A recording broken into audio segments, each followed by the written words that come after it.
కొడంగల్పై కుట్రలు జరుగుతున్నాయా? BJP BRS ఒక్కటై సీఎం నియోజకవర్గంలోనే పార్టీని దెబ్బతీయాలనుకుంటున్నాయా?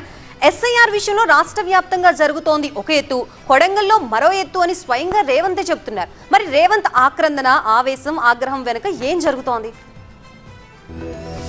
కొడంగల్లోనే 2 రోజులుగా మకాం వేసిన సీఎం రేవంత్ రెడ్డి ఎస్ఐఆర్ ప్రక్రియలో పాల్గొన్నారు. కొడంగల్లో వివరాలు నమోదు చేసుకున్న తరువాత కొడంగల్ నేతలు బీఎల్ఏలతో ప్రత్యేకంగా భేటీ అయ్యారు. ఎస్ఐఆర్ ఫామ్ నింపి ఓటు హక్కును కాపాడుకోవాలని, ఇంట గెలిచి రచ్చ గెలవాలి అన్నారు.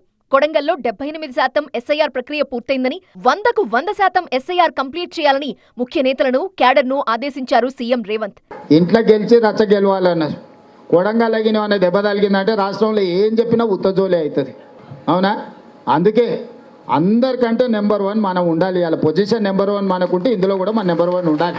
కొడంగల్ వేదికగా తనపై చేస్తున్న కుట్రను క్యాడర్ ముందు బయటపెట్టారు. బీఆర్ఎస్, బీజేపీ పార్టీలు వేరు కావచ్చు, కానీ వాళ్ళిద్దరి లక్ష్యం ఒక్కటే అన్నారు రేవంత్. తనను దొంగ దెబ్బ తీయాలని చూస్తున్నారని చెప్పారు. ఇలా వాళ్ళందరూ మన మీదనే పగబట్టి కదా పంచాయతీకి వస్తున్నారు.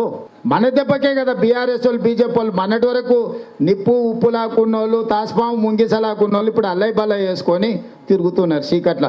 ప్రతి పేదవాడికి న్యాయం చేసేలా కృషి చేస్తున్నామన్నారు సీఎం రేవంత్. వాళ్ల తప్పులు ప్రశ్నిస్తే తనపై కుట్రలు చేస్తున్నారని, ఎస్సీ, ఎస్టీ, మైనార్టీల ఓట్లు తొలగించే ప్రయత్నం చేస్తున్నారన్నారు రేవంత్. మనల్ని దొంగ దెబ్బ తీయాలంటే పేదోళ్ళ ఓట్లు తొలగించాలని బీజేపీ బీఆర్ఎస్ వాళ్ళు ఒక్కటై, ఎందుకంటే ఇక్కడ బీజేపీకి ఉన్నది లేదు, ఊడేది లేదు. బీజేపీ బీఆర్ఎస్ వాడు ఒక్కటైతే మనతో కొట్లాడదామని వాళ్ళ పన్నాగం. పేదలే కాంగ్రెస్ బలమని, వాళ్ల ఓట్లు తీసేసి మన పునాదులు కదిలించాలని చూస్తున్నారని ఆరోపించారు రేవంత్. అప్రమత్తంగా లేకపోతే 2029లో ఇబ్బందులు తప్పవని హెచ్చరించారు.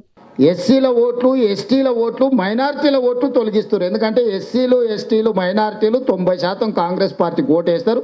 లెక్క కట్టి గంప గుత్తగా తీసి ఈ ఓట్లను బయటపడెత్తిగా రేవంత్ రెడ్డి సంగతి చెప్పొచ్చు అని పెట్టుకున్నారు వాళ్ళు. బీజేపీ, బీఆర్ఎస్ గూడు పుటాని, చీకటి ఒప్పందాలను క్యాడర్ కు కుల్లంకుల్లంగా చెప్పేసిన సీఎం, కొడంగల్ ప్రజల ఆశీర్వాదం తనకు ఉండాలని, అప్పుడే బలంగా రాష్ట్రమంతా కొట్లాడే అవకాశం ఉంటుందన్నారు రేవంత్.